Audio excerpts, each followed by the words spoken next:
All right, Eric from creditwit.com, powered by Better Qualified.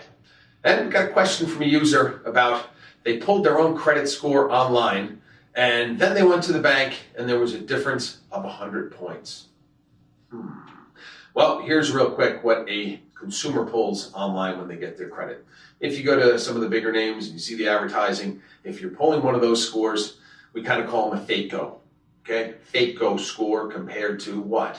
When you get a banking report, it's called FICO because they pay FICO to get the real score that they need for their banking product, right? There's a bunch of different ones. There's FICO 5, there's FICO 5.6, a lot of different versions, and they keep changing them. So you need to know between when you pull it yourself, it doesn't hurt your credit score, which is a good thing.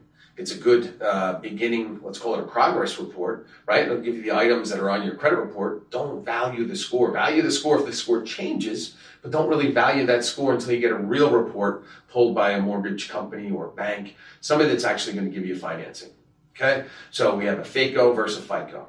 Real simple. When you get the final, not a progress report, when you get the final report card, that's your FICO score. So remember, when you're pulling stuff online, if you're going through yourself and you're pulling it through one of the sites that are out there that you see on TV, those scores do not compile to what you're really going to get a score if you get pulled by a bank.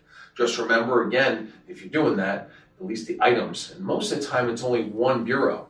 So again, to get a full report, you go to annualcreditreport.com. That's annualcreditreport.com, and everybody gets one of those reports a year.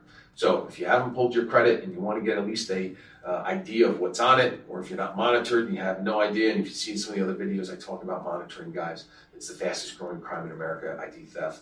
So unless you're monitored or you're some sort of protection of your identity, you're flying blind. But either way, FICO versus FICO score, hopefully that explanation did you a little justice. Remember, this is good just to kind of pay attention to it. Progress report, when you want to get that final report card, like in school, that 4-row, you got to go to a bank. You got to go somewhere that's actually going to pull the real FICO score. Thanks again.